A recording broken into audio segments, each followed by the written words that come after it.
प्रधानमंत्री आवास योजनेच्या संदर्भातला विषय देखील या ठिकाणी मांडण्यात आला आणि त्यामध्ये तरतूद कमी करण्यात आली असं सांगण्यात आलं. हे खरं नाही आहे.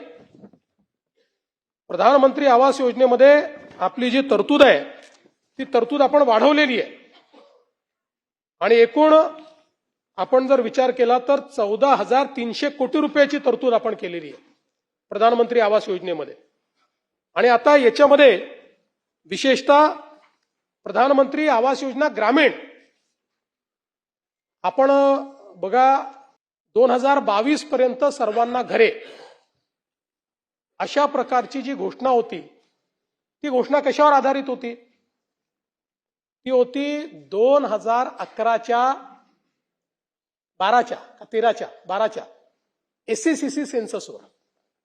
एससीसीसी चा जो सोशिओ इकॉनॉमिक सेन्सस झाला होता त्यामध्ये महाराष्ट्रामध्ये जेवढे बेघर दाखवले होते, देशात जेवढे बेघर दाखवले होते त्यांना 2022 पर्यंत घर द्यायचं होतं आणि त्यानुसार तो आकडा आपण पूर्ण केला. पण नंतर असं लक्षात आलं की हा सेन्ससच बोगस होता, हा योग्य झाला नव्हता एससीसीचा. आणि म्हणून मला आठवतं की त्या काळामध्ये मी स्वतः महाराष्ट्राचं रिप्रेझेंटेशन देऊन आवास प्लस पोर्टल उघडायला लावलं आणि पुनश्च सर्वेक्षण करायला लावलं आणि 2018 साली ते सर्वेक्षण पूर्ण झालं आणि त्या सर्वेक्षणामध्ये 30 लाख अजून महाराष्ट्रामध्ये लोक निघाले की ज्यांना घरं नव्हती किंवा ज्यांनी रजिस्टर केलं त्याच्यामध्ये.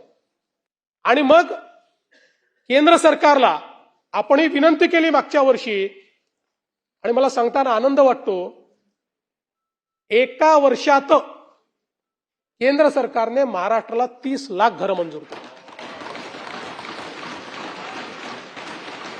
आणि एवढंच नाही तर आम्ही सांगितलं की हा आकडा 19चा आहे, कदाचित याच्यात 4-5-10 लाख रुपये अजून वाचले असतील. पुन्हा पोर्टल उघडलं आणि पुन्हा नव्याने रजिस्ट्रेशन आपण केलं, ते आता फायनल होतं. त्यामुळे ग्रामीण भागामध्ये आणि ग्रामविकास विभागाचं मी अभिनंदन करेन. ग्रामविकास विभागाने 1 महिन्यात 30 लाखापैकी 27 लाख लोकांचं रजिस्ट्रेशन करून त्यांचं घरकुल मंजूर करून पहिला हप्ता त्यांच्या खात्यामध्ये नेला. आणि आता जवळपास मला असं वाटतं की त्याच्यामध्ये 25.6 लाख लाभार्थ्यांचा पहिला हप्ता झालाय. त्यांनी पहिल्या हप्त्याचं काम चालू आहे. त्यातले 15 लाख लाभार्थी असे आहेत की जे आता दुसऱ्या हप्त्याला पोहोचले आहेत आणि 4 लाख घरकुलं पूर्ण झाली आहे. रेकॉर्ड स्पीडमध्ये हे काम आपण या ठिकाणी करतो आहोत. आणि विशेषतः आपण दिलेल्या अनुदानातही आता वाढ केलेली आहे आणि ती वाढ करताना ही जी 30 लाख घरं आहेत पहिल्या दिवसापासून रूफटॉप सोलरची घरं असणार आहेत, त्यांना विजेचं बिल येणार नाही. यासोबत आपण अतिक्रमितांचे जे काही पट्टे आहेत ते पट्टे त्या ठिकाणी नियमित करायचे, अशा अनेक त्या ठिकाणी योजना घोषित केलेल्या आहेत.